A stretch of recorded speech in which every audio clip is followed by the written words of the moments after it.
देखो यार, अगर अब भी आप सेल्फ स्टडी करके नहीं गए ना इन सब चीज़ों का, तो कोई भी पढ़ लो, किसी से भी पढ़ लो, आप पेपर में लिख नहीं पाओगे। देखो केमिस्ट्री का पेपर पूरा एनसीईआरटी बेस्ड होता है, तो हमारे लिए माई बाप एनसीईआरटी है। हेलो अल्केन, हेलो ओरिन में क्या पढ़ के जाना है बता चुका हूं। अब अल्कोहल, फिनॉल, ईथर का बता रहा हूं कि आपको क्या पढ़ के जाना है। जो टॉपिक आता है स्किप कर देना, और जिन टॉपिक में आपको लगता है कि नहीं यार ये टॉपिक मैंने नहीं अच्छे से किया है, उन्हीं टॉपिक को पढ़ लेना। अब हम स्टार्ट करते हैं, बिना टाइम वेस्ट किए, आपके पास टाइम होगा नहीं, यानी एग्जाम में जाने से पहले एक बार इन सबको देख के जाना। तो अल्कोहल, फिनॉल, ईथर में आपका स्वागत है। देखिए इस चैप्टर से क्या क्या क्वेश्चन एग्जाम में आता है, एक एक करके बात करते हैं। सबसे पहले अगर हम बात करें तो जनरली इन टॉपिक्स के ऊपर आपको एग्जाम में क्वेश्चन देखने को नहीं मिलता है, जो स्टार्टिंग में लिखा हुआ है, क्योंकि इंट्रोडक्शन है। सेकंड पेज पर अगर हम जाए तो सेकंड पेज पर भी आपको कुछ ऐसा नहीं देखने को मिलेगा, लेकिन ये जो है ना, इसका नाम याद कर लेना, ये है बेंजाइल अल्कोहल। ये बार बार आपको इस्तेमाल होगा, दिखाई देता रहेगा बेंजाइल अल्कोहल। अब ये सब चीजों के ऊपर एग्जाम में क्वेश्चन नहीं आएगा, इन सब के ऊपर एग्जाम में क्वेश्चन नहीं आएगा, लेकिन अलाइलिक अल्कोहल के ऊपर कई बार एग्जाम में क्वेश्चन आता है कि अलाइल क्या है। तो मैंने हेलो अल्केन, हेलो ओरिन वाला चैप्टर में बताया है कि अलाइल, विनाइल, बेंजाइल क्या होता है। तो आपको पिछला चैप्टर देखना पड़ेगा, तब जाके ठीक है। अगर आपको पिछला चैप्टर आता है तो आप सीधा आगे बढ़ सकते हो, पर बता रहा हूं अलाइलिक अल्कोहल, बेंजाइलिक अल्कोहल, ये सब चीजें आपको पता होना चाहिए। अलाइलिक एक होता है अलाइल, एक होता है विनाइल, एक होता है बेंजाइल। अगर इनके बारे में आपको नहीं पता है तो मेरा हेलो अल्केन, हेलो ओरिन का वीडियो जरूर देखना, या फिर इंटरनेट से पता लगा लेना।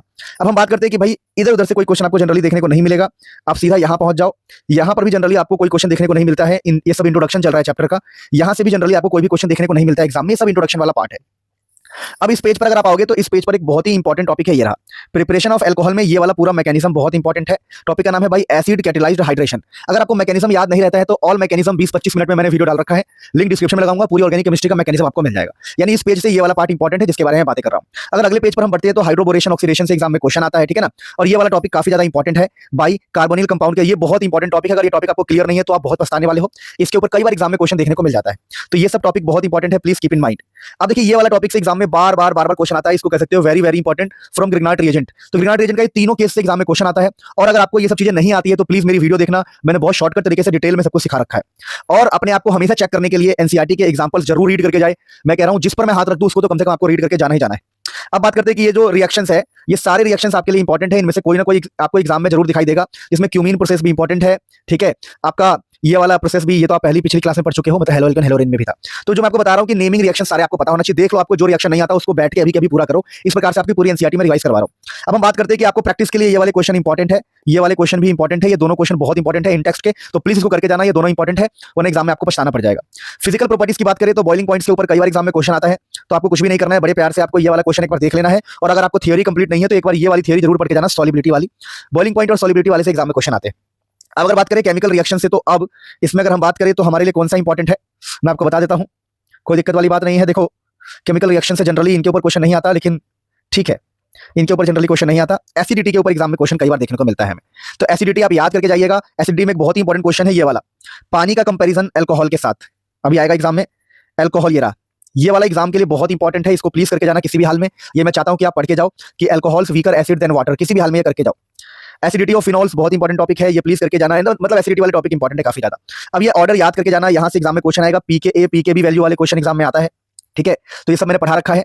एक बार और बोल देता हूं कि जो एसिडिक स्ट्रेंथ होता है inversely proportional to pK value, जिसका पीके ज्यादा होगा उसका एसिडिक स्ट्रेंथ कम होगा, आपस में इनवर्सली होता है। और यहां से एग्जाम में क्वेश्चन देखने को मिलेगा, ये नाम याद रखना, ओ मेटा, पी फिनॉल, ओ क्रिजोल, एम क्रिजोल, पी क्रिजोल, इथेनॉल, इसके ऊपर एग्जाम में क्वेश्चन देखने को मिलता है। इसका पूरा ऑर्डर आपको याद रखना पड़ेगा, और कुछ एग्जाम्पल भी यहाँ दे रखा है जिसको आप प्रैक्टिस कर सकते हो। अब देखिए एस्टेरिफिकेशन एक इंपॉर्टेंट टॉपिक की कैटेगरी में आ सकता है, तो एक बार आप प्लीज ये सब एस्पिरिन वाली बात कर लेना।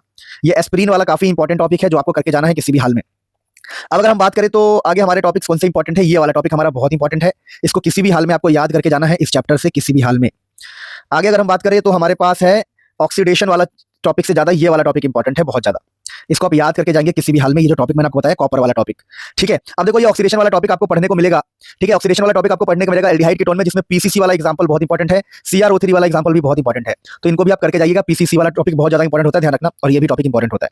रिएक्शन ऑफ फिनॉल्स हम पढ़ रहे हैं, कोई दिक्कत नहीं है। ये पिक्रिक एसिड वाला टॉपिक प्लीज पढ़ के जाना, और ये जरूर पढ़ के जाना। ये वाली थ्योरी बहुत इंपॉर्टेंट है, ये वाली थ्योरी बहुत इंपॉर्टेंट है, एग्जाम के लिए काफी ज्यादा इंपॉर्टेंट है, और पिक्रिक एसिड वाली थ्योरी जरूर पढ़ के जाना किसी भी हाल में। अब अगर हम बात करें तो ये बेसिक रिएक्शन है इस चैप्टर के, बेसिक रिएक्शन है, जिसमें ये वाला काफी इंपॉर्टेंट टॉपिक है, ये आप ध्यान रखना। ये सैलिसिलिक एसिड वाला काफी इंपॉर्टेंट टॉपिक है, ठीक है। ऑक्सीडेशन ये मोस्ट इंपॉर्टेंट है, आपका मोस्ट इंपॉर्टेंट ऑक्सीडेशन वाला टॉपिक, और ये मतलब जितने भी मैं इसको बता रहा हूँ सब एग्जाम के लिए इंपॉर्टेंट है। और प्रैक्टिस के लिए आप एक बार इन क्वेश्चंस के सॉल्यूशन को रीड करके चले जाना, एनसीईआरटी पर इन सबके सॉल्यूशन आपको देखने को मिलेंगे। यानी जो टॉपिक्स मैं आपको बता रहा हूँ अगर आपको ये आ रहा है तो समझ लो आपको मजा आ जाएगा। बाकी देखो यहाँ से ना एक बार रीड करके जा सकते हो, अदरवाइज यहाँ पर ऐसा कुछ खास इंपॉर्टेंट है नहीं, पर एक बार आप रीड करके जाना चाहो तो रीड करके जा सकते हो। अब यहाँ पर ये वाला टॉपिक भाई साहब बहुत ज्यादा इंपॉर्टेंट है, एग्जाम में इसका मैकेनिज्म भी आ जाता है, ये काफी इंपॉर्टेंट टॉपिक है। विलियम सिंथेसिस पे बहुत ज्यादा चांस है, very very important, very very important. मैंने अपने लेक्चर्स में इसका ट्रिक बता रखा है, तो अगर आपको ये टॉपिक नहीं आता है तो मेरा लेक्चर एक बार जरूर देखो, 1 घंटे के अंदर सारा खेल खत्म हो जाएगा। अब बात करते हैं इसके अंदर, ये वाला क्वेश्चन बहुत ही ज्यादा फेमस और इंपॉर्टेंट है, फेमस है, तो इसको एक बार जरूर देख के जाना, किसी भी हाल में ऐसा क्वेश्चन आपको देखने को मिल सकता है, और सेम चीज नीचे भी दिखाई हुई है, बाकी आप प्रिपेयर करके जा सकते हो, कोई दिक्कत नहीं है। अब देखिए यहाँ पर हो गया ये हमारा ये सब हो गया, ठीक है। इन सब में केमिकल रिएक्शन, फिजिकल प्रॉपर्टीज, ठीक है, ठीक है। ये देखिए एक ये वाली लाइन आप प्लीज एक बार पढ़ के जाना, यहाँ से मैंने देखा था कि नीट में क्वेश्चन पूछा गया था, और नीट में अगर पूछा गया तो आपके एनसीईआरटी में, तो ये वाला लाइन आपको पढ़ के जाना पड़ेगा, यहाँ से एग्जाम में क्वेश्चन फंस सकता है, कम चांस है पर फंस सकता है। अब देखिए सी, ये बहुत ही वेरी वेरी इंपॉर्टेंट टॉपिक के कैटेगरी में आता है आपका, ये CO बॉन्ड इन ईथर वाला। इसके अंदर ये वाला मैकेनिज्म मोस्ट इंपॉर्टेंट कैटेगरी में आता है, जो आपको एक बार करके जाना है। अगर आपका टॉपिक क्लियर नहीं है, आप रीड करो वीडियो को पॉज करके, और ये वाला क्वेश्चन इंपॉर्टेंट काफी ज्यादा, ठीक है, जिसका पूरा यहाँ पर मैकेनिज्म दिया हुआ है। और आपको अगर ये सब समझ नहीं आता कैसे करना है, तो मेरी वीडियो ही सबसे गजब चीज है, उसके अलावा मैं आपको बार बार कुछ कह नहीं सकता हूँ। प्रैक्टिस के लिए वाला क्वेश्चन जरूर करके जाए, ये इंपॉर्टेंट है, यहाँ से एग्जाम में आ सकता है प्रैक्टिस के लिए। अब हम बात करते हैं, देखिए अब हम बात करते हैं, तो बेसिक बेसिक चीजें हैं जो सबको पता होना चाहिए, ये सब बेसिक चीजें हैं जो सबको पता होना चाहिए, ठीक है। प्रैक्टिस के लिए क्वेश्चन पक्का करके जाओ। अब हम बात करते हैं, ये भी प्रैक्टिस के लिए करके जाओ, अदरवाइज चैप्टर आपका हो गया।